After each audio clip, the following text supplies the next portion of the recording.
All right, let's take a look at this San Martin diver. This is their 62MAS Homage style watch. I'm gonna leave the exact reference number in the description. This is the version 4 of this, so it has been refined a bit. I'm gonna give you guys my thoughts and experience with this watch, and then I'll tell you guys if it's a watch I recommend. Let's go to the specs first and let's see what we have here. We have a case diameter of 40 millimeters, although if you measure it at the bezel, it is 41. We have a thickness here of 14.2 millimeters. We have a lug to lug here of 50 millimeters. Again, there is male end links here, so at tip to tip from that, you do get 53.5 millimeters here. We also have a 20 millimeter lug width. We have a sapphire crystal up top with AR coating, and it does have kind of like a top hat sapphire crystal there, so it just stands a little bit proud over the bezel. And this is a 120 click unidirectional bezel, and it does have a ceramic bezel insert. It's not loomed, and it only has loom at the loom pip there. We have a screw down crown, screw in case back, and this does feature the NH35 movement. So we do have hacking, second hand stops, and hand winding, which is buttery smooth, as the NH35 should be. And the crown does feature the shark, the San Martin shark logo there. As you can see, we do have also the drilled lugs, and on the case back, it's actually features that same shark logo there, which is actually well done. We do have a 3-link bracelet, although this has kind of like a hex pattern on the center link, which is polished. And then you have brushing all over the side links. It does feature solid end links and a milled clasp, which is actually well done. You can feel the sturdiness and the clickiness. It feels very secure when on wrist. 6 micro adjust, so you can get a perfect fit no matter what your wrist size is here. It's just a well done clasp. I actually noticed this piece looks exactly like a clasp that I bought from a parts dealer, which is known for quality bracelets and clasp or aftermarket parts for watches. And that clasp by itself cost me $45, and this looks and feels exactly like that. So I don't know if it comes from the actual same factory or if they just have similar build quality, but to have what I think is a $45 part on this watch is a great thing. Good value for money here, and we'll get to the price in a bit. As you can see, it has brushing on the top, which is very well done. I mean, it's very fine brushing, very uniform all over the case, and then it does transition over to a polished side. And another thing to note here is the quality of the end link. There is no gap whatsoever. It's just perfectly fitted. And a nice transition from the case to the center link there. I mean, it's very well done.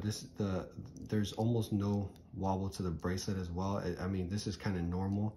If it's too stiff, I don't think it wears very good. So, I mean, this is pretty much acceptable. But just the finishing on this watch is great, especially for the price. And like I said too, the clasp is well done. I mean, everything about this watch seems like it's very high quality here.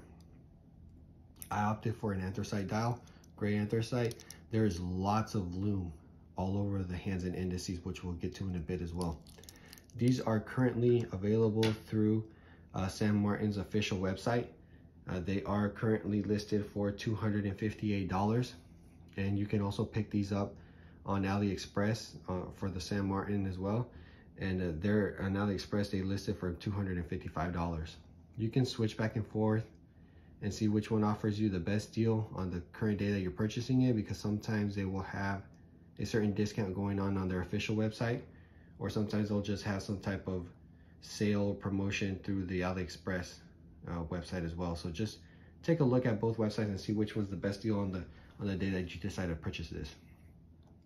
These are also available with the blue sunburst dial, and they also come with waffle straps if you like, and which will save you a little bit. I think it's worth the money to get the bracelet. The bracelet is very well done. The end links are solid. The bracelet is a great bracelet to have, so I think it's worth the price difference. You can also get these with a no logo version. I don't think it actually looks bad. It's a hexagon shape there. Let me clean this off a little bit. I don't think, I like the symmetry of the wording there as well at the bottom with the logo. So I mean, to me this works a little bit better. So I opted like you can see here with the bracelet, the logo, and the anthracite dial. So let's just take a look at how this wears on a 7-inch wrist. And I mean, the dimensions are classic 40/20, right? So you have, and 50 millimeters lug to lug. So this wears, I think, perfectly on my 7-inch wrist. Like I said, there's no overhang, that 50 millimeters, although they're male end links, it still does not overhang whatsoever on my wrist. Yeah, even if I bend my wrist here, the crown doesn't dig. There's no hot spots with this one. It's 14 millimeters tall, but it doesn't wear like a tall watch. What you will notice with this watch is the heft. If I have to guess, I haven't weighed this, but if I have to guess, I'm thinking it's maybe around 170 to 180 on the bracelet. So just something to keep in mind. I bought this as a daily wear watch, and I liked it. I just felt the weight a little bit, which it didn't bother me, but you can notice a difference when you put this one on and something else. But I mean, this feels like a quality watch. I mean, I think it feels a little bit more expensive than what it is, and the materials used here are just above the price point that they're selling these things at, I believe. I had a great experience with this watch. So with that in mind, that's kind of the good. The bracelet is good, well done. The lume is extremely bright. Like I said, we'll get to that at the end. The modern materials here with the ceramic bezel insert is all great. The bezel is easy to grip, very audible, very refined. It feels very strong. There's almost no back play, as you can see here.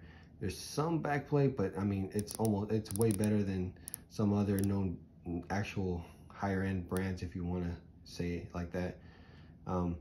The top hat crystal, I think, is a nice thing to see. I mean, the angles when you see this, like when you're resting your arm on something, you can just see that crystal just protrude out over the bezel. I think it's a great look.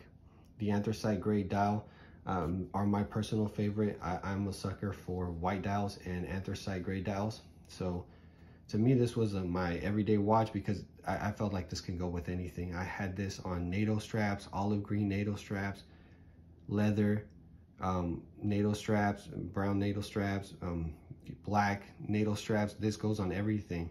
So I like the versatility of this watch. I put this on a Tropic rubber strap as well, and it looked perfect.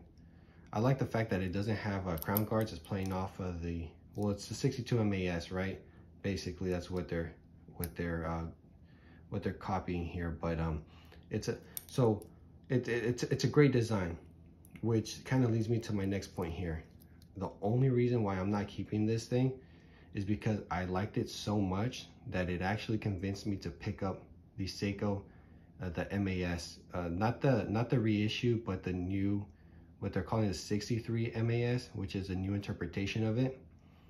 I'm picking up the gray dial because I like this watch so much that I figured that the original should be there's just that much better than this. And it's not a knock on this St. Martin. I think that this is a great watch, especially for that $200 and around $60 mark.